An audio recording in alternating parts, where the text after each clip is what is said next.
बंदी छोड़ सतगुरु रामपाल जी परमेश्वर जी की जय हो। सत्साई भाई और बहनों, पुस्तक मानवता का गिरता हास तथा विकास, इसके ऊपर वीडियो बनाने की श्रृंखला जारी है। ये पुस्तक सतलोक आश्रम मैनेजमेंट हरियाणा दावा करता है कि ये हम सतलोक आश्रम वालों के अर्थात राष्ट्रीय समाज सेवा समिति वालों के द्वारा लिखी गई है। भाई और बहनों, पुस्तक चाहे परम पूज्य परमेश्वर सतगुरु रामपाल जी के कर कमल से लिखी गई हो, चाहे सतलोक आश्रम अर्थात राष्ट्रीय समाज सेवा समिति वालों के माध्यम से लिखी गई हो, आप और हमने इस पुस्तक को पढ़कर पुस्तक के निष्कर्ष को निकालकर इस पुस्तक के अंदर जो बातें हैं, जो ज्ञान है, यदि वो हमारे अनुकूल है, सतगुरु रामपाल जी के प्रवचनों के अनुकूल है, तो हमने उसका अध्ययन करके उसका निष्कर्ष निकाल के, क्योंकि निष्कर्ष निकालने के लिए सतगुरुदेव जी ने हमें अपना अमर तत्व ज्ञान दे दिया है। हम सही और गलत का निर्णय तत्व ज्ञान आधार से अब बड़ी आसानी से कर सकते हैं। हमें कोई भी भ्रमित नहीं कर सकता है। तो हमने केवल निष्कर्ष निकालना है और निष्कर्ष निकालने के बाद जो बातें हमारे भक्ति को बढ़ाएंगी, जो बातें हमारे विश्वास को बढ़ाएंगी, जिन बातों से हमें दृढ़ता मिलेगी, हमने केवल उन्हीं बातों को ग्रहण करना है। और जो बातें, जो ज्ञान सतगुरुदेव जी के भक्ति विधान के विपरीत होगा, हमने उसको छोड़ देना है। तो वीडियो में हम आगे बढ़े उससे पहले पूज्य गुरुदेव भगवान का आशीर्वाद प्राप्त करेंगे, परमेश्वर जी का जयकारा लगाएंगे। बंदी छोड़ सतगुरु रामपाल जी परमेश्वर जी की जय हो। परम पिता परमात्मा, सारी सृष्टि के सर्जनहार, कुल मालिक, असंख्य ब्रह्मांडों के स्वामी, जगत गुरु, तीनों लोकों में प्रवेश करके सबका धारण पोषण करने वाले, राजाधीराज, आत्माधार, नाथों के नाथ, देवों के देव महादेव, सर्वेश्वर महेश्वर, मृत्युंजय, अजरो अमर, आदि अनादि, सनातनी प्रभु, जगत पिता जगदीश्वर, श्री श्री 1008 की उपाधि के वास्तविक अधिकारी, अकाल मूरत, शब्द स्वरूपी राम, वासुदेव, सर्वगतम ब्रह्म, परम पूज्य, प्रथम पूज्य, परम संत, परम पुरुष, परम धनी, परम दयालु, सत्य कबीर, हक्का कबीर, अल्लाहु कबीर, अल्लाहु अकबर, बाखबर, अल्लाह ताला, जगत के तारणहार, जगत के मुक्तिदाता, जगत के जगन्नाथ, हारे के सहारे, हिंदुओं के राम, मुसलमानों के अल्लाह, सिखों के वाहिगुरु, ईसाइयों के मसीह, दया के सागर दयानिधि, करुणा के सागर करुणानिधि, स्वयंभू परिभू, संकट मोचन, कष्ट हरण, मंगल करण, दुख भंजन, अविगत कबीर, निर्विकार निर्विषम परमात्मा, अलय अलेख सतगुरु, आदि अनादि सतगुरु, असली मर्यादा पुरुषोत्तम, असली राम, असली कृष्ण, असली घनश्याम, असली मुरारी, राजाओं के राजा, महाराजाओं के महाराजा, शहंशाहों के शहंशाह, सम्राटों के सम्राट, भगवानों के भगवान, अल्लाहों के अल्लाह, प्रभुओं के प्रभु, मसीहाओं के मसीह, सच्चे वाहिगुरु, बाबाओं के बाबा, पीरों के पीर, सेठों के सेठ, जगत सेठ, सावड़सा सेठ, सर्वगुण संपन्न, अनंत कोटि कलाओं के स्वामी, अनंत कोटि ब्रह्मांडों के नायक, योगियों में महायोगी, ध्यानियों में महाध्यानी, सिद्धों में परम सिद्ध, ज्ञानियों में तत्व ज्ञानी, ब्रह्म ज्ञानी, महाज्ञानी, परम ज्ञानी, सर्वश्रेष्ठ ज्ञानी, विज्ञानी, युवा कबीर, समर्थ कबीर, असमवात, अमित ओजा, सच्चे रहनुमा, करीम अल्लाह, सुभान अल्लाह, दुनिया के अंतिम पैगंबर, 8 सितंबर 1951 से गांव धनाना, जिला सोनीपत, हरियाणा, भारतवर्ष की पावन भूमि पे प्रकट रियल कल की भगवान श्री नारायण साकार हरि, श्री बाबा साहेब, नूर अनंत परमात्मा, सच्चे दरवेश, सच्चे बाखबर, संत शिरोमणि सतगुरु रामपाल जी परमेश्वर जी के चरण कमल में साध संगति से जुड़े हुए देश विदेश से आप और हम सभी सत्सेवक भाई बहनों का अनंत कोटि दंडवत प्रणाम। तो भाई और बहनों, पुस्तक मानवता का गिरता हास तथा विकास, इसका पेज नंबर 34 और आज वीडियो नंबर 4 है। अब इस पुस्तक में आगे कर्म कांड के विषय में एक सत्य कथा लिखकर बताई गई है और ये सत्य कथा परम पूज्य परमेश्वर सतगुरु रामपाल जी के लीला में जीवन के ऊपर आधारित है। यानी भाई और बहनों, आप और हमने भक्ति मार्ग पर पूर्ण सफलता प्राप्त करने के लिए अध्यात्म को अच्छे से समझना पड़ेगा। पूर्ण गुरु के शत भक्ति मार्ग में हमने किन किन बातों का विशेष तौर पर ध्यान रखना होगा, कहीं हमारी मर्यादा टूट न जाए, नियम भंग ना हो जाएं। इसलिए हमने हर पहलू पर बहुत ही गौर करना होगा। कर्म कांड क्या है, पाखंड पूजा क्या है, कौन कौन सी ओछी साधना और घटिया साधना सतगुरु की सतभक्ति के मार्ग में बाधक है, किन किन घटिया साधनाओं से हमने बचना है। इन तमाम बातों की जानकारी होना अति आवश्यक है। कर्म कांड के विषय में सत्य कथा। संत रामपाल जी महाराज सत्संग में बताते हैं कि मेरे पूज्य गुरुदेव स्वामी रामदेवानंद जी महाराज को 16 वर्ष की आयु में किसी महात्मा के सत्संग सुनने से वैराग्य हो गया था। यहां पर लेखक के द्वारा क्या लिखा गया है कि मेरे पूज्य गुरुदेव, मेरे पूज्य गुरुदेव। भाई और बहनों, सतगुरु रामपाल जी जो कि सारी सृष्टि के पूज्य देव हैं, पूज्य गुरुदेव हैं, इष्ट देव हैं, आराध्य देव हैं। इनका कोई पूज्य गुरु नहीं हो सकता, इनका कोई इष्ट देव नहीं हो सकता।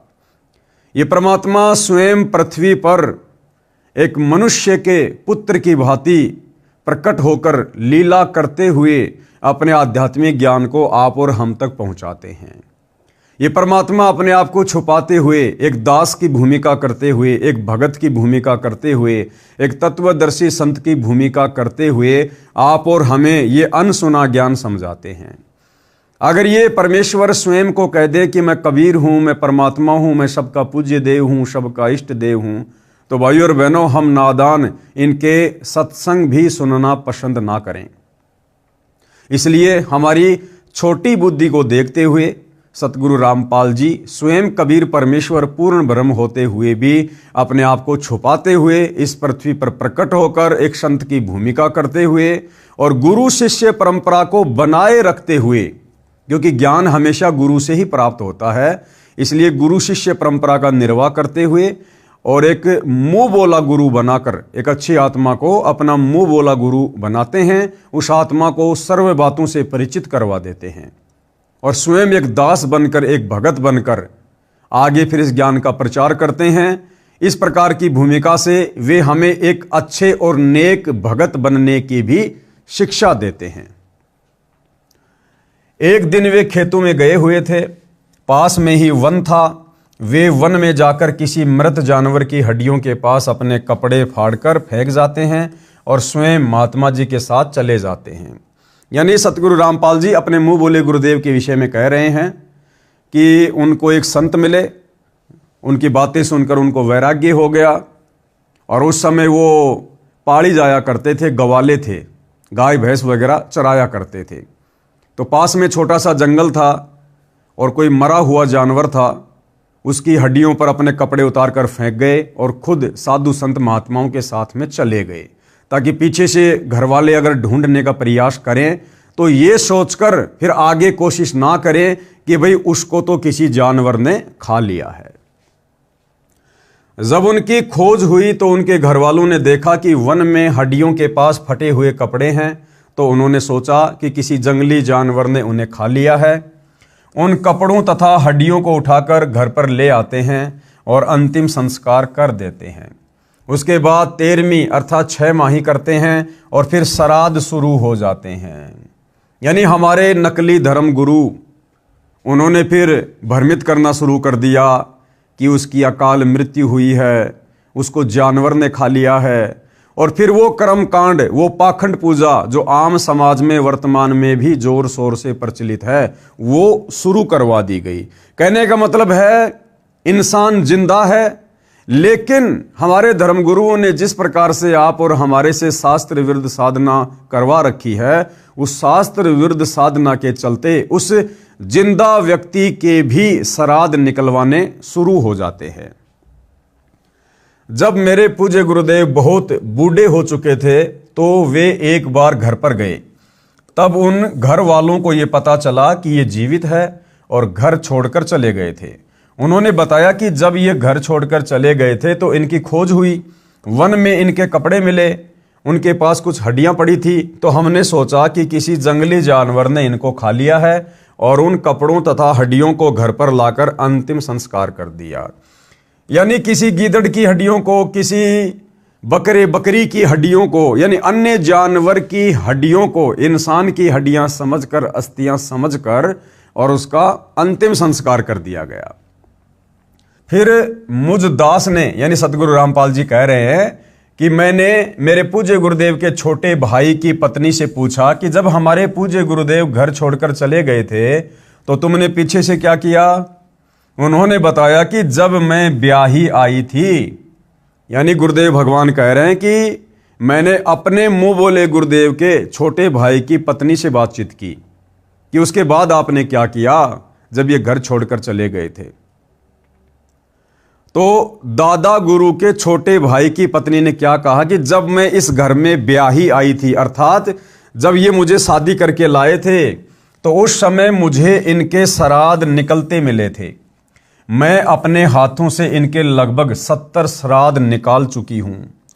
उसने बताया कि जब घर में कोई नुकसान हो जाता था, जैसे कि भैंस का दूध ना देना, थन में खराबी आ जाना, कोई और नुकसान हो जाना आदि, तो हम शाणों के पास बूझा पड़वाने के लिए जाते थे। तो वे कहते थे कि तुम्हारे घर में कोई निसंतान अर्थात अनमैरिड मरा हुआ है, तुम्हारे को वह दुखी कर रहा है। फिर हम उसके कपड़े आदि देते थे। बताइए, दादा गुरुजी स्वस्थ दुनिया का उद्धार कर रहे हैं, लोगों को सतज्ञान दे रहे हैं, और वो नकली धर्मगुरु जो कर्मकांडी पाखंड पूजावादी, उन्होंने क्या भ्रमणा फैला रखी कि तुम्हारे घर में कोई अनमैरिड व्यक्ति मरा हुआ है और वो तुम्हें दुखी कर रहा है, भूत बनकर, वो प्रेत बनकर। तब मैंने कहा कि ये तो दुनिया का उद्धार कर रहे हैं।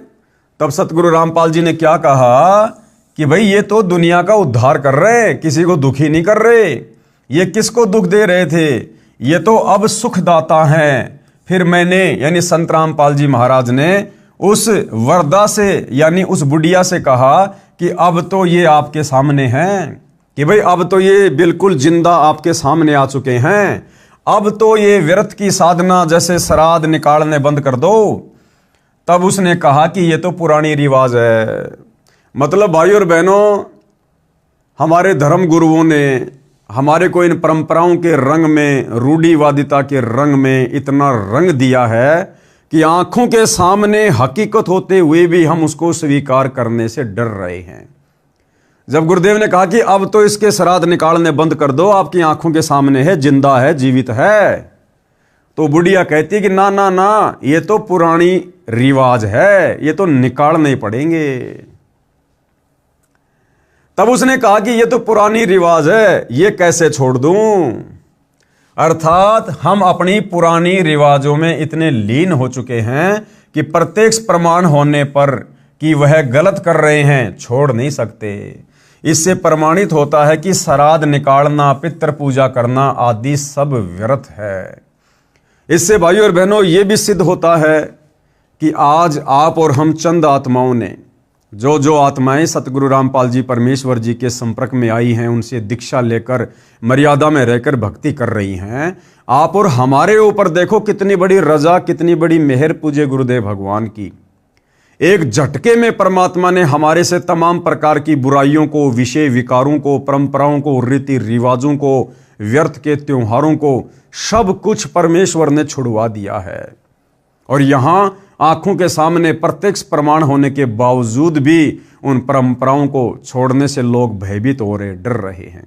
तो इससे यह सिद्ध होता है कि आप और हमारे ऊपर पूज्य गुरुदेव भगवान का विशेष आशीर्वाद है, उनकी विशेष रजा है।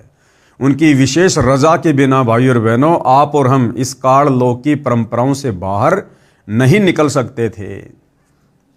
नंबर 11, यानी सतगुरु रामपाल जी से उपदेश लेने के बाद उनकी भक्ति को यदि सफल करना है तो आगे कौन सा नियम है? बच्चे के जन्म पर शास्त्र विरुद्ध पूजा निषेध। बच्चे के जन्म पर कोई छठी आदि नहीं मनानी है। सूतक के कारण प्रतिदिन की तरह करने वाली पूजा, भक्ति, आरती, ज्योति जगाना आदि बंद नहीं करना है।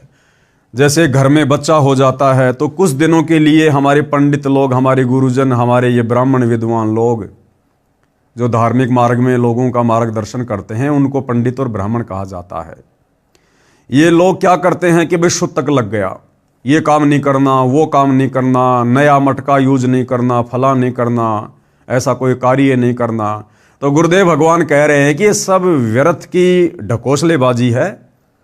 सतगुरु से उपदेश लेने के बाद आपने इन पचड़ों में नहीं पड़ना है। आपने प्रतिदिन की तरह अपनी सारी क्रिया करनी है। अपना हवन यज्ञ भी करना है, नित्य नियम भी करना है, मंत्र भी करना है, सत्संग भी सुनना है, काम धंधा भी करना है, अपना सारा काम करना है। उस बच्चे का पैदा होना उसके संस्कार के अनुसार एक नॉर्मल प्रोसीजर है। जैसे बहुत सारे लोग कहते हैं कि हम बृहस्पतिवार को शेविंग नहीं करवाते, मंगलवार को हम बाल नहीं कटवाते, बुधवार को हम ये काम नहीं करते। अरे भैया, यदि आप लोग मंगलवार को नाखून नहीं काटते, यदि बृहस्पतिवार को बाल नहीं कटवाते, और बृहस्पतिवार को यदि किसी घर में कोई बच्चा पैदा हो जाए तो क्या आप उसको बाहर फेंक के आ जाओगे? अगर मंगलवार के दिन आपके घर में कोई बच्चा उत्पन्न हो जाए तो क्या आप उसको बाहर फेंक के आ जाओगे कि आज वार शुभ नहीं है, आज का दिन शुभ नहीं है? तो ये सब व्यर्थ की ढकोसलेबाजियां हैं। इसी संदर्भ में एक संक्षिप्त कथा बताता हूं कि एक व्यक्ति की शादी के 10 वर्ष बाद पुत्र हुआ था। पुत्र की खुशी में उसने बहुत ही खुशी मनाई। 20-25 गांवों को भोजन के लिए आमंत्रित किया और बहुत ही गाना बजाना हुआ, अर्थात काफी पैसा खर्च किया। फिर 1 वर्ष के बाद उस पुत्र का देहांत हो जाता है। फिर वही परिवार टक्कर मारकर रोता है और अपने दुर्भाग्य को कोसता है। इसलिए कबीर साहिब हमें बताते हैं कि कबीर, बेटा जाया खुशी हुई और बहुत बजाए थाल, ये तो आना जाना लग रहा ज्यों कीड़ी का नाड़। कि हे नादान प्राणी, बिना सच्चे सतगुरु की शरण के, बिना तत्व ज्ञान के, ये बेटा बेटी होने की खुशी में तू इतना पागल क्यों हो रहा है? ये तो कीड़ी के नाल की तरह है। जैसे कीड़ नगरा होता है जहां पर चींटियों के जो बिल होते हैं, वहां हम क्या देखते हैं? हजारों चींटियां जा रही हैं, हजारों चींटियां आ रही हैं। तो गुरुदेव कहते हैं कि तो आना जाना लगा हुआ है। दादा मर गया, घर में पोता आ गया, एक मर गया, दूसरे का जन्म हो गया। कि भैया, ये तो अपने अपने संस्कार को पूरा करने के लिए दुनिया आ रही है, जा रही है। तो किस बात पे खुश हो रहा है? आज घर में बेटा हो गया, पोता हो गया, बड़ी खुशी मनाई, डीजे बजाया, लोगों को भोजन करवाया, और उस बेटे का या पोते पोती का अगले क्षण का भरोसा नहीं, जिंदा रहेगा या मरेगा। आज खुशी मना रहा है, 10 दिन बाद उसकी किसी बीमारी से या अन्य कारणों से अगर उसकी डेथ हो गई, फिर वो पूरा परिवार चिल्ला चिल्ला कर बाल पाड़ पाड़ के रो रहा है। तो किस बात की खुशी, जब तुम्हें आगे का पता नहीं, तुम्हें पीछे का पता नहीं, कब तुम्हारे साथ में क्या घटना घटित हो जाए, फिर भी हम इस गंदे लोक में खुशियां मना रहे हैं। तो भाइयों और बहनों, ये हमारी अज्ञानता है, तत्व ज्ञानहीनता है। इसलिए सच्चे सतगुरु के सत्संग सुनने की जरूरत पड़ती है। सच्चा सतगुरु हमें भविष्य के दर्शन करवाता है अपने तत्व ज्ञान के माध्यम से। कबीर, पतझड़ आवत देख कर बन रोवे मनमाही, और ऊंची डाली पात थे अब पीले हो जाई।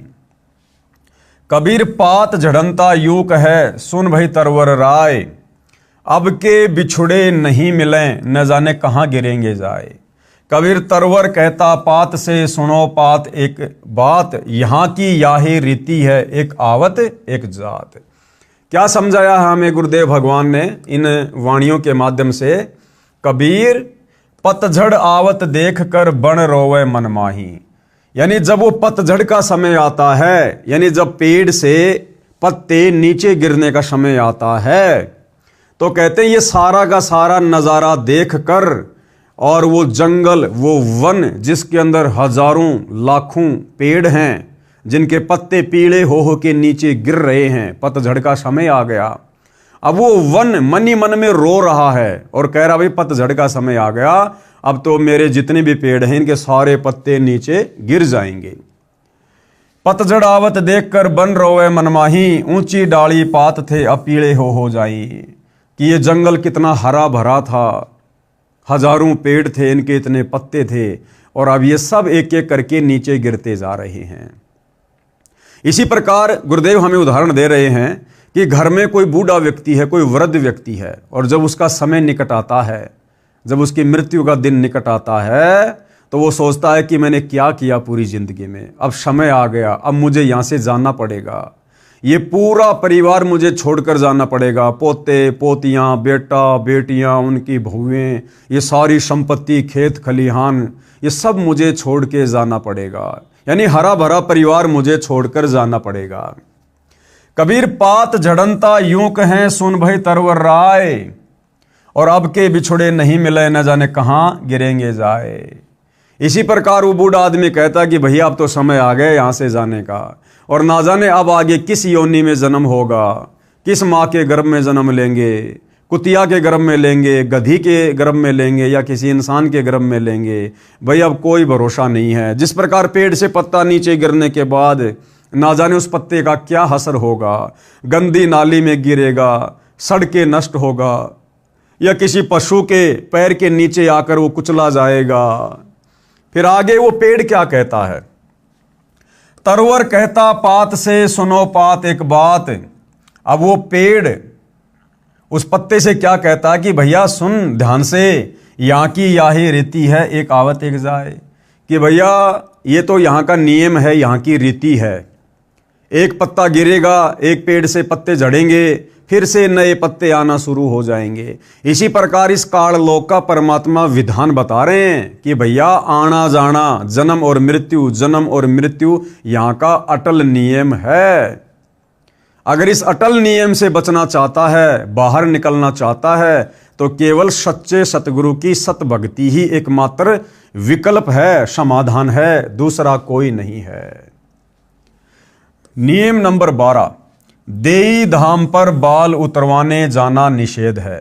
बच्चे के किसी देई धाम पर बाल उतरवाने नहीं जाना है। जब देखो बाल बड़े हो गए कटवा कर फेंक दो। एक मंदिर में देखा कि श्रद्धालु भगत अपने लड़के या लड़कियों के बाल उतरवाने आए, वहां पर उपस्थित नाई ने बाहर के रेट से 3 गुना पैसे ज्यादा लिए और एक कैंची भर बाल काटकर माता पिता को दे दिए। उन्होंने श्रद्धा से मंदिर में चढ़ाए, पुजारी ने एक थैले में डाल लिए, रात्रि को उठाकर दूर एकांत स्थान पर फेंक दिए। ये केवल नाटकबाजी है। क्यों ना पहले की तरह स्वाभाविक तरीके से बाल उतरवाते रहें तथा बाहर डाल दें। परमात्मा नाम से प्रसन्न होता है, यानी सच्चे सतगुरु से हमें सुमरण करने के लिए जो मंत्र मिलता है, जो नाम मिलता है, उसकी भक्ति से परमात्मा प्रसन्न होता है। ये इस प्रकार की नाटकबाजी से परमात्मा प्रसन्न नहीं होता, पाखंड से प्रसन्न नहीं होता। नियम नंबर 13, नाम जाप से सुख होगा। नाम उपदेश को केवल दुख निवारण की दृष्टिकोण से नहीं लेना चाहिए, बल्कि आत्म कल्याण के लिए लेना चाहिए। सच्चे सतगुरु का ज्ञान समझने के बाद उनसे उपदेश केवल सांसारिक दुखों के निवारण की दृष्टि से नहीं लेना चाहिए। मुख्य मकसद भगत का होना चाहिए कि हे भगवान, मेरा जन्म मरण से पीछा छूटे, 184 योनियों की पीड़ाओं से मेरा पीछा छूटे, नरक के दंड से मेरा पीछा छूटे। बाकी सुख तो परमेश्वर आवश्यक समझेंगे, हमें अवश्य देंगे। तो मैन हमारा जो दृष्टिकोण है नाम दीक्षा का, वो आत्म कल्याण होना चाहिए, मोक्ष होना चाहिए। सुमरण से सर्व सुख अपने आप आ जाते हैं। कबीर सुमरण से सुख होत हैं, सुमरण से दुख जाए। कहे कबीर सुमरण किए तो साईं माही समाए। जिस प्रकार कोई भी जो किसान व्यक्ति होता है, वो खेत में अन्न इसलिए नहीं डालता कि मेरे पशुओं के लिए चारा हो जाए। गेहूं का बीज, ज्वार का बीज, बाजरे का बीज किसान खेत में इसलिए बीजता है कि मेरे परिवार का भरण पोषण हो, परिवार को भरपेट खाने के लिए अन्न मिले। इस मकसद से किसान खेत में बिजाई करता है। परंतु पशुओं के लिए चारा तो ऑटोमेटिक होता है, अपने आप होता है, और उस कणक से पहले होता है। इसी प्रकार यदि हम आत्म कल्याण की दृष्टि से नाम उपदेश लेंगे और सुमरण करेंगे, तो सांसारिक सुख जो हमें आवश्यक होंगे, पूज्य गुरुदेव भगवान हमें अवश्य देंगे। नियम नंबर 14, व्यभिचार निषेध है। पराई स्त्री को माँ, बेटी, बहन की दृष्टि से देखना चाहिए। व्यभिचार महापाप है। जैसे गरीब पर द्वारा स्त्री का खोले 70 जन्म अंधा हो डोले। शुरापान मदमाशाहारी गवन करे भोगे पर नारी। 70 जन्म कटत है सीसम साक्षी साहिब है जगदीशम। पर द्वारा स्त्री का खोले, दूसरी स्त्री के साथ में संबंध बनाने वाला व्यक्ति लगातार 70 जन्म अंधे के प्राप्त करता है, मनुष्य योनि में या पशु पक्षी योनि में। सुरापान यानी नशा करने वाला, मदमाशाहारी यानी मांस आहार करने वाला, और गमन करे भोगे पर नारी, दूसरी स्त्रियों के साथ में जो है शारीरिक संबंध बनाने वाला। कहते हैं 70 जन्म लगातार उनके सिर कटेंगे, ऐसी दुर्गति से मृत्यु होगी। इस बात का साक्षी स्वयं परमात्मा है। पर नारी ना परसियो, कबीर परमेश्वर कहते हैं कि दूसरी स्त्री के साथ में कभी भूलकर भी शारीरिक संबंध ना बनाना। मानो वचन हमार भवन चतुर्दश तास सिर त्रिलोकी का भार, कि उस नीच व्यक्ति के ऊपर तो 3 लोक का भार यानी पाप कर्मों का भार रखा जाएगा, जो व्यक्ति पर स्त्री गमन करता है। पर नारी ना परसियो सुनो शब्द सल्तंत, धर्मराय के खंभ से अर्धमुखी लटकंत। ऐसे दुराचारी व्यभिचारी नीच व्यक्ति को धर्मराज के दरबार में नरक में औंधे मुंह लाल खंबे से बांधकर लटकाया जाएगा। ऐसी भयंकर यातनाएं दी जाती हैं। नियम नंबर 15, निंदा सुनना व करना निषेध है। यानी भक्ति मार्ग में किसी की निंदा चुगली करना या सुनना बिल्कुल मना है। अपने गुरु की निंदा भूल कर भी न करें और न ही सुने। सुनने से अभिप्राय है, यदि कोई आपके गुरुजी के बारे में मिथ्या बातें करें तो आपने लड़ना नहीं है, बल्कि यह समझना चाहिए कि यह बिना विचारे बोल रहा है, अर्थात झूठ कह रहा है। गुरु की निंदा सुने जो काना, ताको निश्चय नरक निदाना। और अपने मुख निंदा जो कर ही शुकर श्वान गर्भ में पड़ी। यानी जो व्यक्ति अपने गुरु की निंदा सुनता है, जैसे कोई हमारे पूज्य गुरुदेव भगवान के बारे में उल्टी सीधी बातें करें। अब भाइयों और बहनों, आप और हमें तो अपने भगवान के बारे में अच्छे से पता है, लेकिन जो अनजान व्यक्ति हैं, नादान व्यक्ति हैं, काल प्रेरित हैं, वो तो किसी भी महापुरुष के विषय में कुछ भी ऊट पटांग बातें कर सकते हैं। जैसे कोई गुरुदेव भगवान के गांव के आसपास का हो, उनकी रिश्तेदारियों का कोई व्यक्ति हो जो उनसे ईर्ष्या करता हो, कभी हमसे टकरा जाए, ना जाने क्या क्या बातें कहेगा। अरे मैं अच्छे से जानता हूं तुम्हारे गुरु को, रामपाल को, हाँ हमारा खेत और उनका खेत बिल्कुल आसपास है। पहले जेई की नौकरी करता था, फलाना दिखना। अरे मेरे साथ में बैठ के बीड़ी पिया करता था, उल्टी सीधी बातें करते थे, हम ताश खेला करते थे, ये था वो था, लड़कियों पर उल्टी सीधी नजरें रखा करते थे हम दोनों। अरे मेरे साथ में पढ़ा करता था तेरा गुरु, मैं जानता हूं कितना का अच्छा है। तो भाइयों और बहनों, ये काल चाहेगा कि हमारे मन में गुरुजी के प्रति कोई शंका पैदा हो जाए, कोई विक्षेप पैदा हो जाए। तो आप और हमने भूलकर भी किसी भी व्यक्ति के मुख से अपने गुरु के विषय में निंदात्मक बातें सुनकर विक्षेप पैदा नहीं करना है। इसीलिए गुरुदेव भगवान कहते हैं कि बच्चों जल्दबाजी मत करो, नाम दीक्षा लेने से पहले अच्छे से सत्संग सुनो, पुस्तकें पढ़ो, यूट्यूब पर सत्संग सुनो, टीवी चैनल पर सुनो। 100 प्रकार की अगर तुम्हारे मन में कोई शंकाएं हैं उनका निवारण करवा लो, उसके बाद में नाम उपदेश लो। एक बार उपदेश लेने के बाद यदि तुम्हारे गुरु के प्रति तुम्हारे मन में कोई विक्षेप पैदा हो गया तो उसी समय हमारी बनी बनाई भक्ति का सत्यानाश हो जाएगा। तो भाइयों और बहनों, सच्चे सतगुरु की पहचान करने के बाद, उनके ज्ञान को अच्छे से समझने के बाद, उनसे उपदेश लेने के बाद हमने दुनिया वालों की तरफ से आंख नाक कान बंद कर लेने हैं। अब दुनिया क्या कहेगी, क्या सोचेगी, वो जाने, उनका काम जाने। हमें गुरुदेव भगवान ने शास्त्रों से प्रमाणित करके जो सत भक्ति दे दी, जो नियम मर्यादा बता दी, हमने केवल उन बातों के ऊपर फोकस करना है। इसके अलावा ये काल तो ना जाने कैसे कैसे हमारे कर्म फुड़वाने के लिए प्रयत्न करेगा। तो हमने भूलकर भी अपने गुरुदेव भगवान की निंदा नहीं सुननी है। और मान लो कहीं कोई ऐसी विकट परिस्थिति पैदा हो गई, हम किसी बस में बैठे हैं, ट्रेन में बैठे हैं, या किसी ऐसी जगह बैठे हैं जहां हम उठ के नहीं जा सकते, और कोई व्यक्ति हमारे गुरुदेव की निंदा कर रहा है, चुगली कर रहा है, गालियां निकाल रहा है, उल्टा सीधा बोल रहा है, ना जाने क्या क्या उठपटांग, और हमारी ऐसी मजबूरी है, हम उठकर नहीं जा सकते। अब बस में बैठे हैं, बताओ चलती बस में थोड़ा ना नीचे कूदेंगे। तो हमने उन व्यक्तियों की बातों पर ध्यान नहीं देना, वो जो मर्जी बोलता रहे, हमने यकीन नहीं करना उसकी बातों पर कि ये जो कह रहा है बिल्कुल बातें सही हैं। हमने यही सोचना है, हमने यही समझना है, क्योंकि हम अपने गुरुदेव से परिचित हैं, उनके आचार विचार व्यवहार से परिचित हैं, उनके सत्संगों से परिचित हैं। और वैसे भी परमात्मा कहते हैं कि साधु शब्दा परखिए, दुख पड़े घर नार, सूर वीर जद जानिए, जब रण बाजे तलवार। तो साधु संत महात्माओं की पहचान तो उनके वचनों से, उनके शब्दों से, उनके सत्संगों से होती है।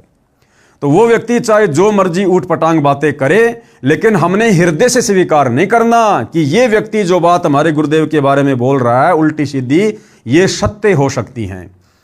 यदि हमने उसकी बातों पर यकीन कर लिया, इसका मतलब हमने गुरु की निंदा सुननी शुरू कर दी। और यदि हमारे हृदय ने स्वीकार नहीं किया कि ये व्यक्ति जो बकवाद कर रहा है वो सही हो सकती है, तो वो चाहे सारे रास्ते, वो चाहे कितनी उटपटांग बातें क्यों ना करता रहे, हमें गुरु निंदा का कोई दोष, कोई पाप नहीं लगेगा, क्योंकि हम उस नालायक की, उस नादान ना समझ की बातों को महत्व नहीं दे रहे हैं।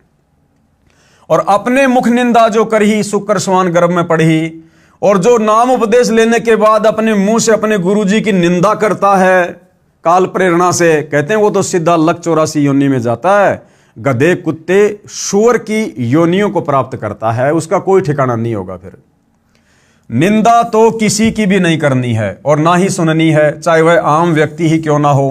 कबीर साहिब कहते हैं, तिनका कभू ना निंदिए जो पांव तले होय, कभू ऊंट आखन पड़े पीर घनेरी होय।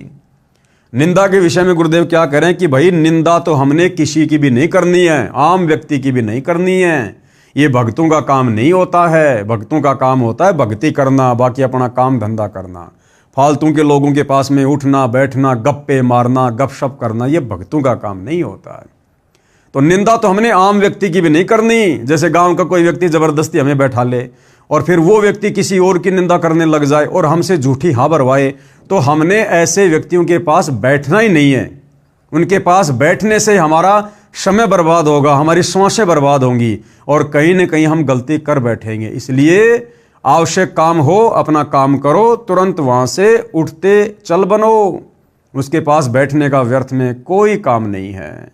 गुरुदेव अपनी वाणी में कहते हैं कि भाई दुनिया सेती दोस्ती पड़े भजन में भंग, भाई एका एकी राम से या साधु के संग। व्यर्थ में गांव वालों के पास में, यार दोस्तों के पास में बिल्कुल नहीं बैठना चाहिए। वैसे तो भक्ति मार्ग में आने के बाद भगत का कोई यार दोस्त तो होता ही नहीं है। इस भक्ति मार्ग में हमारा सबसे बड़ा यार, हमारा दोस्त, हमारा मित्र, हमारा गुरु है। क्योंकि गुरु कभी भी हमें सत्य भक्ति मार्ग से नहीं भटकाएगा। गुरु कभी भी हमें कुमार्ग पर जाने की शिक्षा नहीं देगा।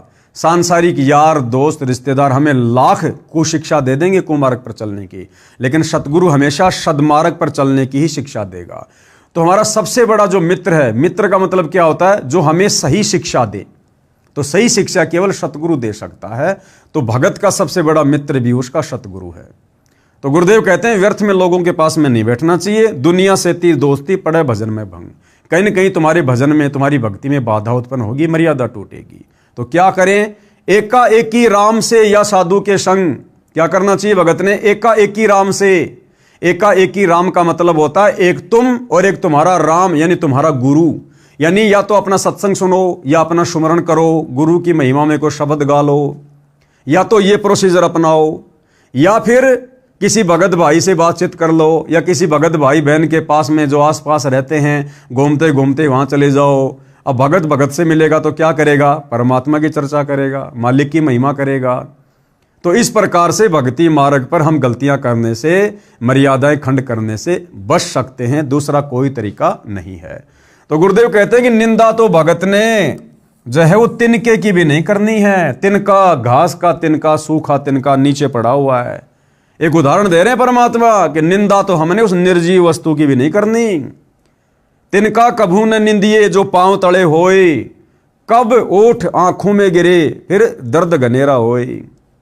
वो तिनका जिसकी आपने निंदा कर दी, ना जाने कब हवा के झोंके से ऊपर उठकर तेरी आंख में गिर जाए, बहुत ज्यादा पीड़ा हो जाएगी। तो जीते जागते इंसान की निंदा चुगली फिर कितनी हानिकारक होगी, ये विचार करने की बात है। नियम नंबर 16, गुरु दर्श की महिमा, यानी गुरुदेव के दर्शनों की महिमा। गुरुदेव के दर्शनों से कितना लाभ। सत्संग में समय मिलते ही आने की कोशिश करें तथा सत्संग में नखरे यानी मान बढ़ाई करके नहीं आवें, अपितु अपने आप को एक बीमार समझ कर आवें। यानी सत्संग में हमने किस भाव से जाना चाहिए। देखो भाई और बहनों, सतगुरु रामपाल जी स्वयं पूर्ण ब्रह्म परमेश्वर हैं, कबीर देव हैं, अंतर्यामी हैं, जानी जान हैं। हमने सत्संग में जाते समय, और वैसे भी भाई और बहनों देखो, भगत का तो नियम होता है, भगत नखरे नहीं करता, मान बढ़ाई नहीं करता है, ज़्यादा चटकीले भड़कीले दिखावटी कपड़े, शौक में, फैशन में इन चीज़ों को धारण नहीं करता। अगर करता है तो अभी उसके अंदर भक्ति प्रवेश नहीं है, अभी वो पूर्णतया भगत नहीं है। जिस प्रकार एक रोगी व्यक्ति डॉक्टर के पास में किस प्रकार से जाता है, वो चाहे कितने पैसे वाला हो, कितना धनी हो, कितना बड़ा अधिकारी हो, वो एक रोग कटवाने की दृष्टि से डॉक्टर के पास जाता है। उस समय उसको कोई अभिमान, कोई अहंकार नहीं होता है। डॉक्टर जैसा उसको आदेश देता है वो वही बैठ जाता, वही लेट जाता है, वैसा ही करता है। इसी प्रकार सत्संग में जाते समय भगत ने भी इसी प्रकार से मतलब व्यवहार करना चाहिए। अपने आप को जन्म मरण का सबसे बड़ा रोगी समझना चाहिए। सबसे बड़ा रोगी, यदि मेरी किसी भी हरकत से मेरे गुरुदेव भगवान के दिल को जरा भी ठेस पहुंची तो मेरा जन्म मरण का रोग नहीं कटेगा, फिर मैं गधा कुत्ता शुअर बनता डोलूंगा, नरक में ठोका जाऊंगा, फिर क्या बनेगी मेरे साथ। फिर गधा कुत्ता शुअर बनूंगा तब ये मान बढ़ाई, नखरे, ये चौंचलेबाजी, ये नाटकबाजी, ये पद प्रतिष्ठा, मान बढ़ाई, अहंकार फिर कहाँ जाएगा ये। तो भगत ने इस प्रकार से आगे का भविष्य देखकर इस ज्ञान आधार से फिर भगत ने अपनी दैनिक क्रियाओं को करना है। जैसे बीमार व्यक्ति चाहे कितने ही पैसे वाला हो, चाहे उच्च अधिकारी हो, जब अस्पताल में जाता है तो उस समय उसका मकसद केवल रोग मुक्त होना होता है। जहां डॉक्टर लेटने को कहे लेट जाता है, बैठने को कहे बैठ जाता है, बाहर जाने का निर्देश मिले बाहर चला जाता है, फिर अंदर आने के लिए आवाज आए चुपके से अंदर आ जाता है। ठीक इसी प्रकार यदि आप सत्संग में आते हो तो आपको सत्संग में आने का लाभ मिलेगा, अन्यथा आपका आना जाना बिल्कुल निष्फल हो जाएगा। ठीक इसी प्रकार सत्संग में भगत को जहां बैठने को कहा जाए वहीं बैठ जाए, जो खाने को मिल जाए उसे परमात्मा कबीर साहिब की रजा से प्रसाद समझकर खाकर प्रसन्न चित्त रहे। नखरेबाजी ना करे कि भगत जी मेरे को तो आपने ठंडी रोटी दे दी, उस भगत को अचार दे दिया, मेरे को तो दिया ही नहीं है। इस प्रकार की नखरेबाजी सत्संग में नहीं चलती। जो आपके भाग्य में आपके सामने परोसा जा रहा है उसको अपने गुरुदेव भगवान का प्रसाद मानकर ग्रहण कर लीजिएगा। कबीर संत मिलन को चालिए तज माया अभिमान, जो जो कदम आगे रखे वो ही यज्ञ समान। जो भगत निरअभिमानी होकर एक दास, एक आधीन भाव से गुरु के दर्शनों के लिए चलता है, सत्संग के लिए चलता है, मान बढ़ाई नखरों से दूर होकर, कहते हैं उस भगत का जब वो सत्संग की तरफ चलता है उसका एक एक कदम एक एक यज्ञ के समान उसके भक्ति अकाउंट में जमा हो जाता है। कबीर संत मिलन को चालिए दिन में कई कई बार, आसोज के में ज्यों घना करे उपकार। कबीर दर्शन साधु का परमात्मा आवे याद, लेखे में वोहे घड़ी बाकी के दिन बाद। कबीर दर्शन साधु का मुख पर बसे सुहाग, भाई दर्श उन्हीं को होते हैं जिनके पूर्ण भाग। नंबर 17 गुरु महिमा। गुरु महिमा, यदि कहीं पर पाठ या सत्संग चल रहा हो या वैसे गुरुजी के दर्शनार्थ जाते हो तो सर्वप्रथम गुरुजी को दंडवत लंबा लेटकर प्रणाम करना चाहिए। देखो भाई और बहनों, कितनी बढ़िया शिक्षा हमें पॉइंट नंबर 17 से मिल रही है। कितनी बड़ी शिक्षा। यदि कहीं पर पाठ या सत्संग चल रहा हो या वैसे गुरुजी के दर्शन करने के लिए जाते हो तो सबसे पहले भगत ने क्या करना चाहिए? गुरु जी को दंडवत लंबा लेटकर प्रणाम करना चाहिए। वर्तमान में सतलोक आश्रमों में क्या हो रहा है?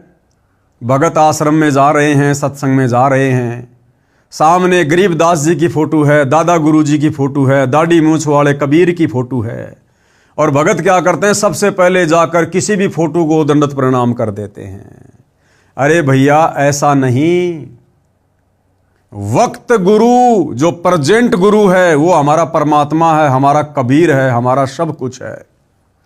तो चाहे हम किसी सत्संग में जाएं, किसी आश्रम में जाएं, कहीं भी जाएं, हमने सर्वप्रथम, यदि हमारे गुरुदेव भगवान साक्षात विराजमान हैं, तो सर्वप्रथम अपने गुरुदेव भगवान को दंडवत प्रणाम करें।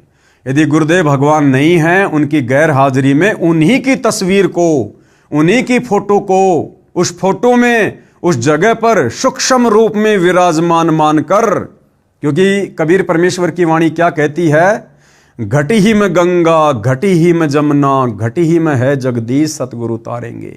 और मोको कहाँ ढूंढे रे बंदे, मैं तो तेरे पास में। तो हमने सर्वप्रथम केवल अपने पूज्य गुरुदेव भगवान को ही दंडवत करना है। हमने उस फोटो को भी दंडवत प्रणाम नहीं करना जिस फोटो में हमारे गुरुदेव के साथ किसी और की फोटो है।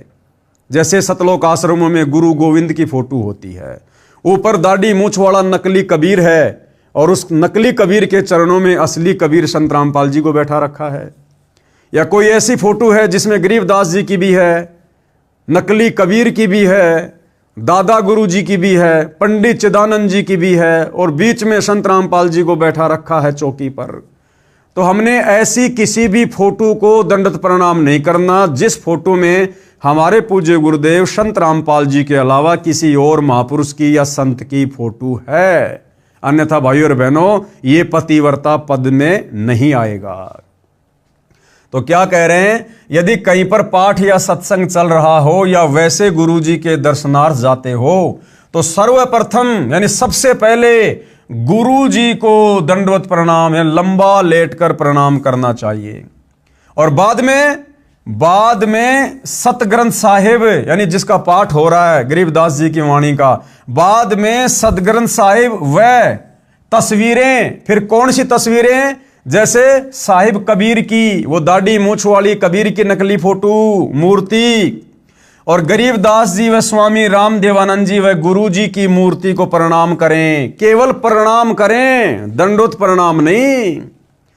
दंडवत प्रणाम केवल अपने गुरुदेव को या अपने गुरुदेव की फोटो को। और बाकी अन्य जो फोटोएं हैं, गुरुदेव ने सबके नाम लिख दिए। अन्य तस्वीरें बाद में सतग्रंथ साहिब व तस्वीरें साहिब कबीर की यानी दाढ़ी मूछ वाले नकली कबीर की फोटो कहो चाहे मूर्ति कहो, बात एक ही है। और गरीबदास जी की फोटो व स्वामी राम देवानंद जी व गुरु जी की मूर्ति को केवल प्रणाम करें। क्या करें? केवल प्रणाम, जिससे सिर्फ भावना बनी रहेगी। मूर्ति पूजा नहीं करनी है, केवल प्रणाम करना पूजा में नहीं आता। ये तो भगत की श्रद्धा को बनाए रखने में सहयोग देता है। पूजा तो किसकी करनी है? पूजा तो वक्त गुरु। अब वक्त गुरु कौन है भाई? वर्तमान में वक्त गुरु कौन है? सतगुरु रामपाल जी हैं वक्त गुरु वर्तमान में। तो पूजा भगत ने किसकी करनी है? केवल अपने गुरु की, अपने गुरु को अपना इष्ट मानकर, अपना भगवान मानकर। पूजा तो वक्त गुरु व नाम मंत्र की करनी है, यानी जो दीक्षा गुरुदेव भगवान देंगे उसका फिर मर्यादा में रह के डट के सुमर करना है, जो पार लगाएगा। कबीर गुरु गोविंद दोऊ खड़े काके लागू पाए, बलिहारी गुरु आपने जिन गोविंद दियो मिलाए। गुरु और गोविंद दोनों खड़े, तो कह रहे सबसे पहले किसको दंडवत करोगे? अपने गुरु जी को। कबीर गुरु बड़े हैं गोविंद से। गुरु को गोविंद यानी भगवान से भी बड़ा बताया गया है, क्योंकि असल में गोविंद ही गुरु का रूप धारण करके पृथ्वी पर आते हैं। भाई मन में देख विचार, यानी तत्वदर्शी संत के सत्संगों को सुनकर विचार कर, और हरि सुमरे सो रह गए और गुरु भजे होय पार। कबीर हरि के रूठ त्या गुरु की शरण में जाए। कबीर गुरु जो रूठ गए तो वो भगवान भी नहीं करेगा सहाय। कबीर सात समुद्र की मसी करूं, लेखनी करूं बन राय, और धरती का कागज करूं तो गुरु गुण लिखा न जाए। नियम नंबर 18 क्या कहता है? मांस भक्षण निषेध है। अगर भक्ति मार्ग में आपने मांस भक्षण किया, किसी भी जीव की हत्या की या मांस खाया, या आपने मांस खाने में किसी का सहयोग किया, तो आपकी भक्ति मर्यादा खंडित हो जाएगी। अंडा व मांस भक्षण व जीव हिंसा नहीं करनी है, ये महापाप होता है। जैसे साहिब कबीर जी महाराज व गरीबदास जी महाराज ने बताया है, कबीर जीव हने हिंसा करे, यानी जो जीव खाता है या जीवों को मारता है, प्रकट पाप सिर होए, निगम पुनि ऐसे पाप ते भिस्त गया ना कोई। ऐसा नीच कुकर्म करके आज तक कोई भी भिस्त यानी स्वर्ग में नहीं गया। कबीर तिल भर मछली खाए के और कोटि गऊ दे दान, काशी करोत ले मरे तो भी नरक निदान। यानी मांस खाने का कितना बड़ा महापाप है। तिल जितना मांस का टुकड़ा खा लिया और चाहे 1 करोड़ गाय दान कर दो तो भी आपका वो मांस खाने का पाप नहीं उतरेगा। कबीर बकरी पाती खात है ताकि काडी खाल, और जो बकरी को खाते हैं तिनका कौन हवाल। क्या कह रहे हैं परमात्मा कि बकरी तो एक शाकाहारी जानवर है, वो बेचारी घास फूस खाती है बकरी, और जो व्यक्ति उस बकरी की खाल उतारता है अर्थात उसको खाता है, तो सोचो फिर उस व्यक्ति का क्या हाल होगा। अरे वो शाकाहारी जानवर बकरी जो किसी को कोई कष्ट नहीं देती है, केवल घास फूस खा के अपना पेट भरती है, उस शाकाहारी जानवर को खाने वाले के साथ में क्या होगा। जब उस बकरी की भी ऐसी दुर्गति हो रही है तो बकरी को खाने वाले की क्या दुर्गति होगी। कबीर गला काट कलमा भरे, किया कहे हलाल, साहब लेखा मांगसी तब होसी कौन हवाल। कबीर दिन को रोजा रहत है रात हनत है गाय, यह खून वह बंदगी कब कहूं क्यों खुशी खुदाए। कबीरा तेई पीर है जो जाने पर पीर, जो पर पीर न जान है तो काफिर बेपीर। कबीर खूब खाना है खींचड़ी माही परी टुकलोन, मांस पराया खाए के गला कटावे कौन। कबीर मुसलमान मारे करद सो हिंदू मारे तलवार, कहें कबीर दोनों मिलें जे यम के द्वार। कबीर मांस आहारी मानव प्रत्येष राक्षस जान, ताकि संगति मति हरे होई भक्ति में हान। कबीर मांस खाए ते ढेड सब मद पीवे सो नीच, और कुल की दुर्मति पर हरे राम कहे सो ऊंच। कबीर मांस मछलियां खात हैं सुरापान से हेत, ते नर नरके जाएंगे माता पिता समेत। कबीर जीव हिंसा जो करते हैं या आगे क्या पाप, और कंटक जूनी जिहान में सिंह भेड़िया और सांप। जोटे बकरे मुर्गे ताई लेखा सभी लेत गोसाई, मृग मोर मारे मैं मनता अचराचर है जीव अनंता। जीव्या स्वाद हिते प्राणा नीमा नाश गया हम जाना, तीतर लवा बुटेरी चिड़िया खूनी मारे बड़े अंगड़िया। अदले बदले लेखे लेखा समझ देख सुन ज्ञान विवेका, गरीब शब्द हमारा मानियो और सुनियो नर नारी, जीव दया बिन कुफर है चले जमाना हार। कहने का मतलब है किसी भी प्रकार से चाहे कोई भगत हो या कोई जगत का व्यक्ति हो, मांस खाना बहुत बड़ा महापाप है। अनजाने में हुई हिंसा का पाप नहीं लगता। हाँ, यदि अनजाने में आपसे कोई हिंसा हो गई, जैसे रास्ते चलते कोई चींटी मर गई, अन्य कोई जानवर मर गया, गलती से गाड़ी से एक्सीडेंट होकर कोई जानवर मर गया, कोई व्यक्ति मर गया, तो उसका दोष भगत को नहीं लगेगा। देखो, जगत वाला व्यक्ति चाहे अनजाने में किसी को मार दे चाहे जानबूझ के मार दे, उसका तो बराबर पाप है यहां के विधान के अनुसार। लेकिन सच्चे सतगुरु से उपदेश लेने के बाद भगत जानबूझ के तो किसी को मारेगा नहीं, मांस खाएगा नहीं, हिंसा करेगा नहीं। और अनजाने में यदि भगत के हाथों किसी की मौत हो जाती है, गाड़ी से एक्सीडेंट में किसी की मौत हो जाती है, राह चलते दुनिया भर के जीव जंतुओं की मौत हो जाती है, तो उस दोष का जो पाप है, उस हत्या का जो पाप है, वो सच्चे सतगुरु की शरण में आने के बाद फिर भगत को नहीं लगता है, क्योंकि सच्चा सतगुरु फिर भगत के वकील का काम करता है। जिस प्रकार गुरुदेव ने उदाहरण दिया कि एक व्यक्ति ऐसा है जिसके पास में ड्राइविंग लाइसेंस नहीं है और जो गाड़ी चला रहा है, यदि उस व्यक्ति से किसी का एक्सीडेंट हो गया और दुर्घटना में किसी की मौत हो गई, तो उस व्यक्ति को सजा मिलेगी, तुरंत सजा मिलेगी, जिसके पास लाइसेंस नहीं है। और एक व्यक्ति ऐसा है जो गाड़ी चला रहा है, उसके पास लाइसेंस भी है, और यदि अनजाने में कोई एक्सीडेंट हो गया, गलती से कोई एक्सीडेंट हो गया, किसी की मृत्यु हो गई, तो सरकार ये देखेगी कि इस व्यक्ति के पास में लाइसेंस है, ये व्यक्ति ड्राइवर है, इसने जानबूझ के नहीं मारा, कारण कोई और हो सकता है, तो 90% उस व्यक्ति का बचाव हो जाएगा जिसके पास में लाइसेंस है। तो इसी प्रकार जो सतगुरु का हंस है, सतगुरु का भगत है, और जिसके पास सतगुरु का वो मंत्र रूपी लाइसेंस है, जिसने उपदेश ले रखा है, उस व्यक्ति का सतगुरु वकील बनकर धर्मराय के दरबार में उसका मुकदमा लड़ता है, उसका बचाव करता है। वो दोष सतगुरु उसके ऊपर नहीं लगने देता। इच्छा कर मारे नहीं, बिन इच्छा मर जाए। देखो, भगत कभी भी अपनी इच्छा से जानबूझकर किसी की हत्या नहीं करेगा, और यदि बिना इच्छा के, यानी यदि अनजाने में भगत से कोई गलती हो जाए तो कहे कबीर उस भगत का पाप नहीं लगाए, उस भगत को सतगुरु पाप नहीं लगने देता। नंबर 19, गुरुद्रोही का संपर्क निषेध। अब सबसे पहले यह जानना होगा कि गुरुद्रोही कौन होता है जिसके संपर्क में आने से परमात्मा हमें मना कर रहे हैं। परमेश्वर ने हमें गुरुद्रोही की परिभाषा बताई। गुरुद्रोही सब कोई कहे, गुरुद्रोही न जाने कोई, गुरु से बैर ईर्ष्या करे, गुरुद्रोही कावे सोई।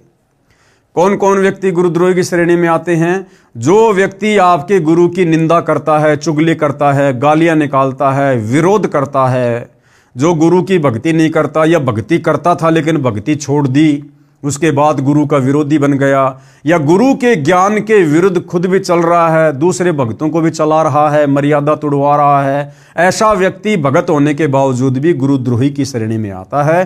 तो ऐसे लोगों के संपर्क में ना आने की सलाह परमात्मा हमें दे रहे हैं। यदि कोई भगत गुरु जी से द्रोह यानी गुरु से विमुख हो जाता है, वह महापाप का भागी हो जाता है। यदि किसी को मार्ग अच्छा ना लगे तो अपना गुरु बदल सकता है। यदि वह पहले वाले गुरु के साथ बैर व निंदा करता है तो वह गुरुद्रोही कहलाता है। ऐसे व्यक्ति से भक्ति चर्चा करने में उपदेशी को दोष लगता है, उसकी भक्ति समाप्त हो जाती है। अब समस्या आएगी भाई, यदि घर में कोई गुरुद्रोही हो गया तो, जैसे घर में 5 सदस्यों ने नाम ले रखा है और एक व्यक्ति गुरुद्रोही हो गया, तो गुरुदेव की इस वाणी के अनुसार क्या हम उसके संपर्क में ना रहें? क्या हम उसकी कोई भी बात ना माने? ऐसा नहीं कहा परमात्मा ने। भक्ति मार्ग से संबंधित यदि वो कोई चर्चा करता है तो उसकी बातें नहीं सुननी है, क्योंकि गुरुद्रोही क्या चर्चा करेगा? गुरु जी के बारे में उल्टा सीधा बोलेगा, निंदा चुगली करेगा। तो हमने उनकी उन बातों को नहीं सुनना है, हमें हाँ नहीं भरनी है। बाकी घर का कोई काम है, खेती बाड़ी का काम है, बच्चों से संबंधित कोई काम है, और कोई सलाह वगैरह लेना है, तो उस गुरुद्रोही व्यक्ति से घर का सदस्य होने के नाते हम परामर्श भी लेंगे, सलाह मशवरा भी हम करेंगे, और घर गृहस्थी से संबंधित कोई बात मानने योग्य होगी हम उसकी बात को मानेंगे भी। लेकिन भक्ति मार्ग में यदि वो कोई उटपटांग बात करेगा तो हमने बिल्कुल भी उससे संपर्क नहीं करना। संपर्क करने का मतलब है उसकी बातों को सुनना नहीं है, अनदेखा कर देना है। अपना कोई काम धंधा करने लग जाओ, वो भोगता रहेगा, बड़बड़ करता रहेगा। गरीब गुरुद्रोही की पैड़ पर जे पग आवे बीर। पैड़ का मतलब है उसकी यश में यश करना। और 84 निश्चय पड़े सतगुरु कहे कबीर। कबीर जान बूझ सांची तजे करे, झूठ से ने जाकी संगत है प्रभु शौपन में भी ना दे। अर्थात गुरुद्रोही के पास जाने वाला भक्ति रहित होकर नरक व लक 84 जूनियों में चला जाता है। गुरुद्रोही के पास जाने का मतलब है गुरुद्रोही की बातों में यश करने वाला।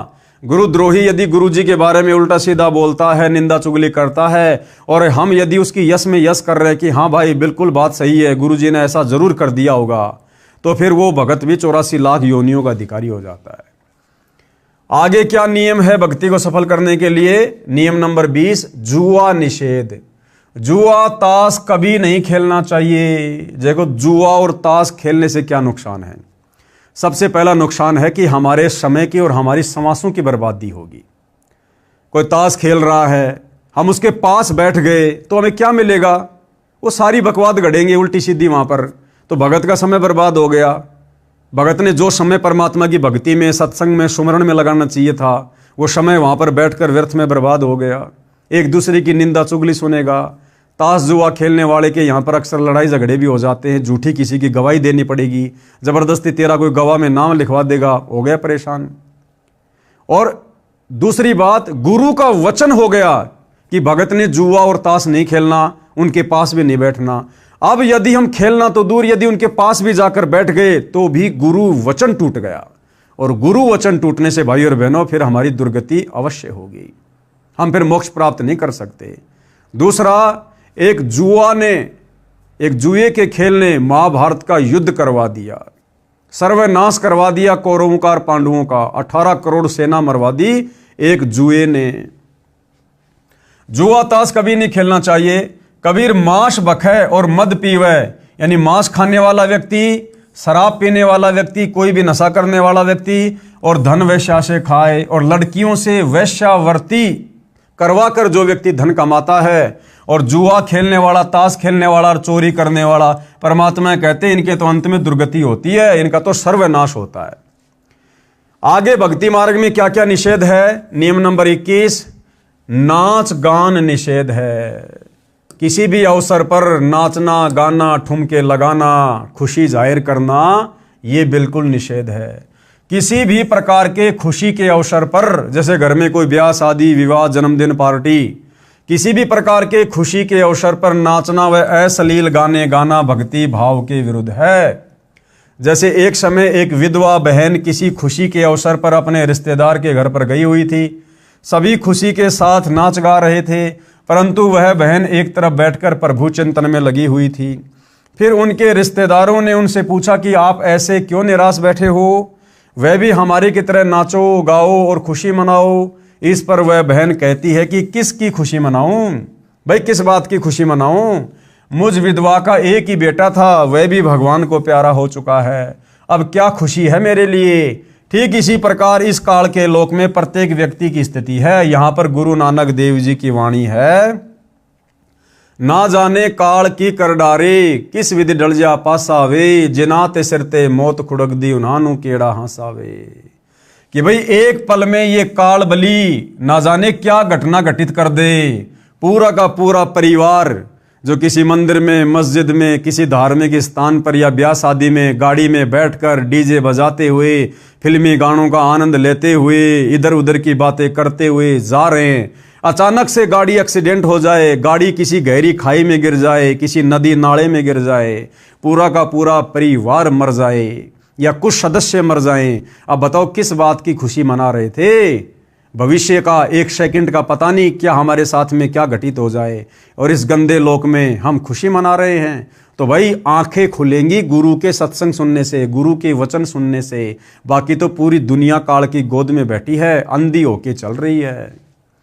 तो आदरणीय नानक जी कहते कि ना जाने काल की कर डारे, ये काल ना जाने अचानक से क्या कर दे, किस विधि डल जा पासावे, न जाने कौन सी तरफ पासा पलटी खा जाए, और जिनादे सिरते मौत खुड़क दी, जिस आदमी के सिर के ऊपर कच्चे धागे से तलवार बांध के लटका रखी हो, वो आदमी कैसे हंसी खुशी मना सकता है जिसको पल पल अपनी मौत दिखाई दे रही हो? फिर सच्ची खुशी क्या है? क्या बताया नानक जी ने? साध मिले साड़ी शादी होंदी। जब कोई भगत संत मिलता है, कोई गुरु भाई बहन मिलते हैं या सतगुरु के सत्संगों में जाते हैं, तब भगत को असली खुशी होती है। और वो खुशी भगत कोई बाहर जाहिर नहीं करता, ढोल बाजे बजा के जाहिर नहीं करता, नाच के जाहिर नहीं करता। अंदर ही अंदर मन ही मन में एक लहर उठती है, खुशी होती है कि आज मेरा भगत भाई आ गया, आज परमात्मा का सत्संग है, आज साथ संगति है, आज गुरुदेव को भोग लगाएंगे, मालिक की महिमा करेंगे, आज गुरुदेव के दर्शन करेंगे। वो मन ही मन में भगत अपनी खुशी जाहिर करता है। नाच गा के, ठुमके लगा के बाहर भगत कभी खुशी जाहिर नहीं करता। तो कहते साध मिले साड़ी शादी होंदी, और बिछुड़ जा दिलगिरी वे। और जैसे ही वो संत भगत दूर होते हैं, फिर से मन मायूस हो जाता है। अख दे नानक सुनो जिहाना, मुश्किल हाल फकीरी। कि भाई भगत की राह, भक्ति की राह बड़ी कठिन है। कबीर साहिब जी महाराज भी कहते हैं, कबीर झूठे सुख को सुख है, मान रहा मन मोद, शकल चबीना काल का, कुछ मुख में कुछ गोद। कि भाई इस काल लोक के झूठे सुखों को तू सुख मान रहा है। आज किसी के घर में बेटा उत्पन्न हो गया, पोता उत्पन्न हो गया, खुशी में नाच रहा, गा रहा, डीजे बजा रहा, झूठी खुशी मना रहा है।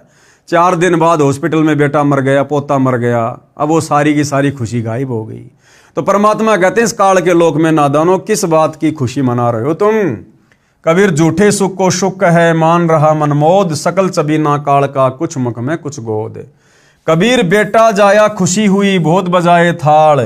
अरे ये तो आवन जाना लग रहा ज्यों कीड़ी का नाल।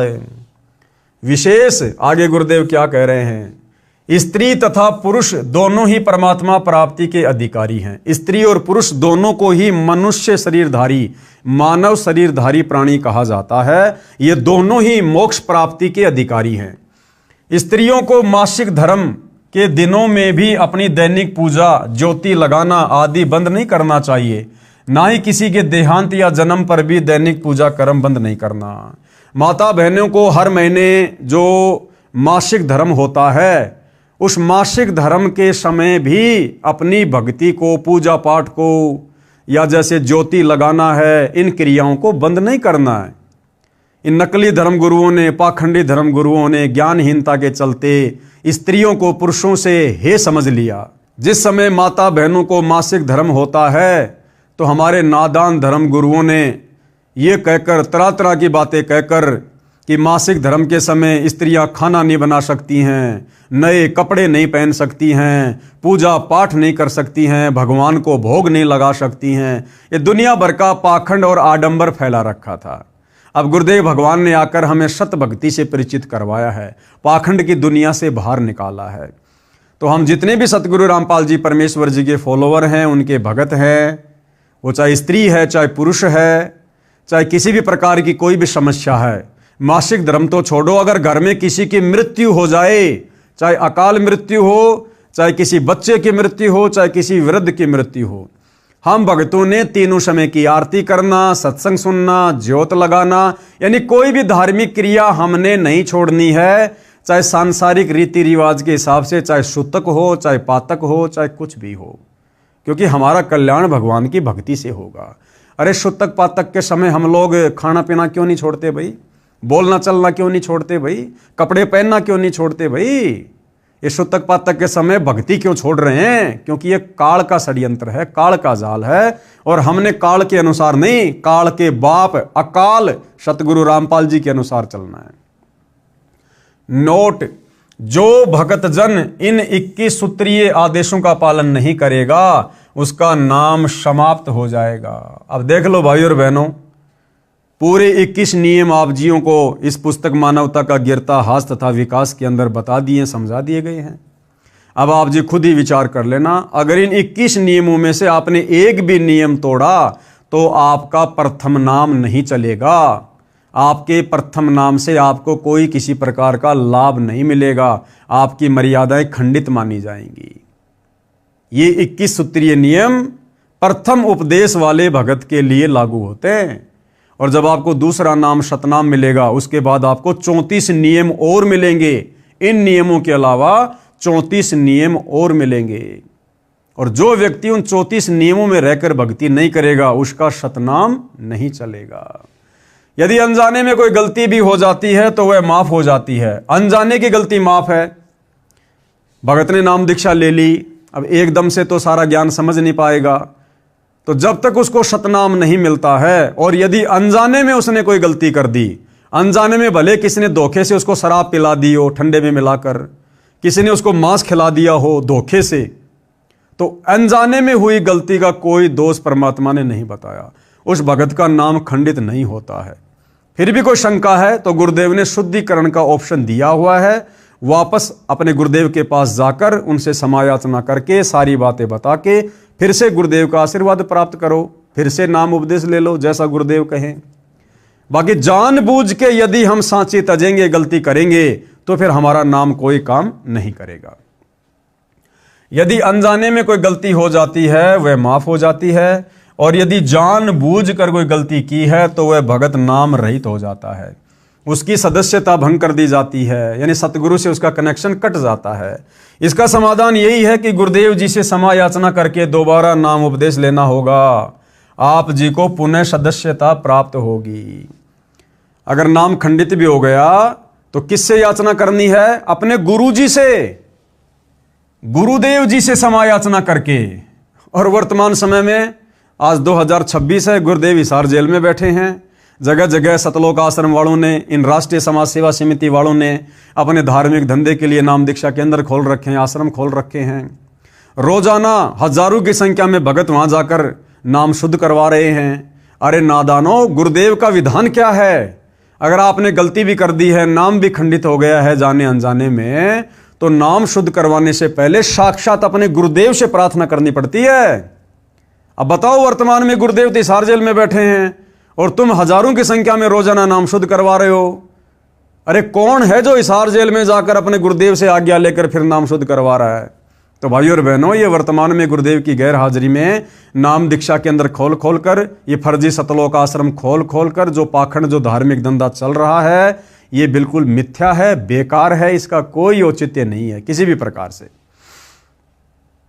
पुस्तक ज्ञान गंगा की भूमिका, यानी जो ज्ञान गंगा पुस्तक पूज्य गुरुदेव भगवान के द्वारा लिखी गई है, यानी गुरुदेव भगवान के सत्संगों का जो संग्रह है। पहले ये ज्ञान गंगा पुस्तक एक दूसरी पुस्तक के रूप में समाज में वितरित की जाती थी लोगों को ज्ञान समझाने की दृष्टि से। पहले ज्ञान गंगा पुस्तक का नाम था भक्ति सौदागर को संदेश, यानी जो व्यक्ति भक्ति का सौदा करना चाहते हैं उनके लिए परमात्मा की तरफ से संदेश। उसके बाद भक्ति सौदागर पुस्तक का नाम बदलकर ज्ञान गंगा रख दिया गया है।